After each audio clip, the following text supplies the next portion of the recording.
Inilah yang selalu menjadi hobi mereka dan itulah yang menjadi kerinduan mereka setiap saat dan ketika.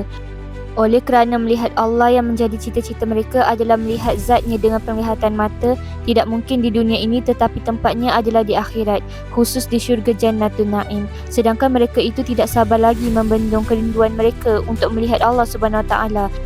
Dan cita-cita itu tidak mungkin berhasil di dunia tetapi di akhirat. Itulah sebabnya Allah Subhanahu Wa Taala memperlihatkan kepada mereka kebesarannya dan kemahaagungannya. Demikian juga kesempurnaan dalam segala hal diperlihatkan hal keadaan itu dalam gambaran alam yang dilihat oleh para walinya.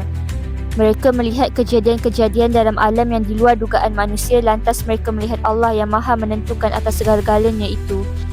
Mereka melihat kehebatan sebahagian ciptaan Allah, melihat laut yang begitu luas, melihat gunung dan bukit yang hebat dan tinggi, lantas mereka melihat Allah dengan kekuasaannya yang mengagumkan. Mereka melihat keindahan pemandangan dan kecantikan sebahagian ciptaannya, lantas mereka melihat Allah Subhanahu Wa Taala dengan keindahan yang maha sempurna.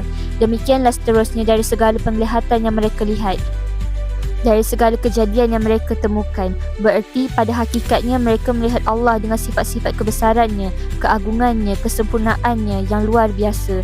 Penglihatan yang demikian itu adalah sekadar ubat melepaskan kerinduan kepada Allah. Sementara sebelum melihat zat Allah dan sifat-sifatnya dalam erti melihat dengan mata kepala nanti di syurga Jannatul Naim.